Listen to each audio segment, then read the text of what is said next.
Even if you're trailing the brake, you're not trail braking effectively unless you know how to identify rotation in your own driving.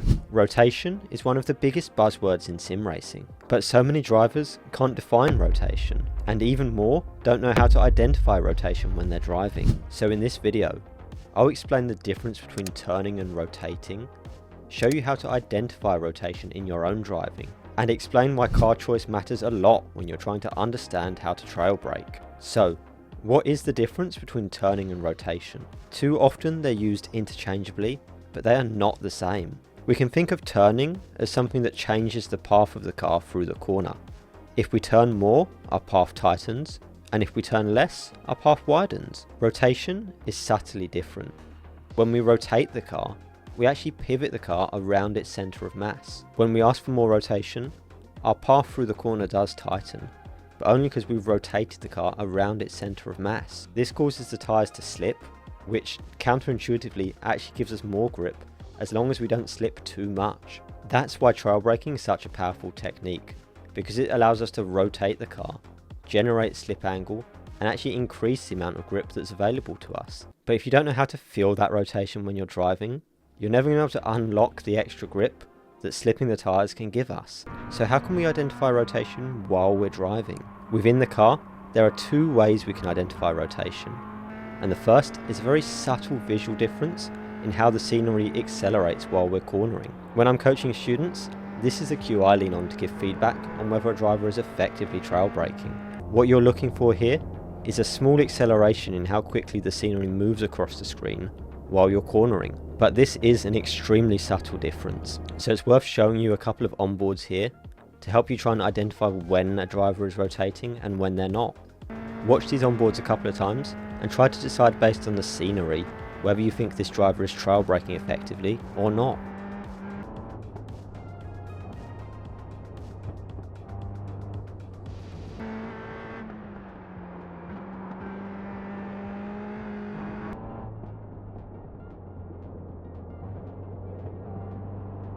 The other, easier way to identify rotation is through the force feedback. That being said, this will be a lot harder to identify if you don't have a direct drive wheelbase, but even if you don't, it's still worth knowing what we're expecting to feel through the steering wheel.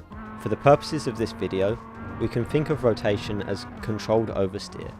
So we can identify rotation through the steering in the same way we can identify oversteer through the steering. Without going into unnecessary detail here, whenever we're oversteering, the slip angle of the tyres and the car's suspension geometry work together to provide a self-aligning torque through the steering wheel. That means that when you're effectively rotating the car, say through a right-hander, you will feel the force feedback through the steering get slightly lighter and even slightly pull you towards the left. The intensity of this effect can vary massively depending on your car and force feedback settings, but in all cases, the lighter you grip the steering wheel on entry, the easier it will be for you to be able to feel this self-aligning force through the steering wheel.